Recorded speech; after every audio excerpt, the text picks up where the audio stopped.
The social part of ESG has been getting a lot of attention recently, and I was wondering, what does that mean, and how is Indrada currently tackling that, or working through that? It's quite a big thing, as you mentioned, caroling popping up all over, the impacts it has on AGMs across all of mining companies and boards and operations, force majeures happening, human rights violations, etc. But from our focus, it's not just our community. So our community, or the S in the social aspect, is employee, communities, suppliers, our customers, and for wider society, our investors as well. Everyone almost forms part of our S, so we're not purely just focusing on a social aspect, but on strong social performance and impact. From a shareholder perspective, we need to have return. From a community perspective, we need to build resilience and sustainable businesses going forward for them. From a government perspective, we need to have our economic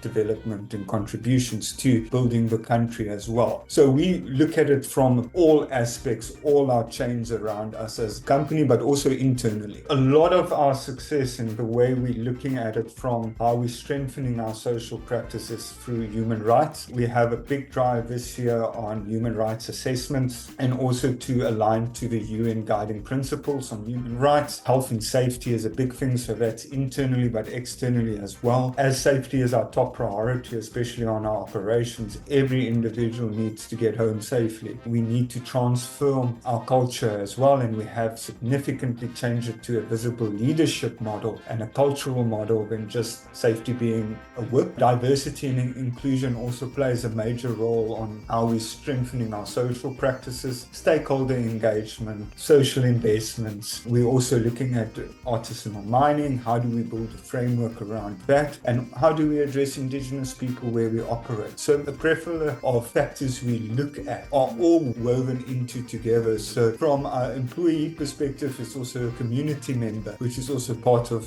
the country we operate in. As I mentioned, it's a key focus for us, and we continuously try to improve the ways we do improve our social practices.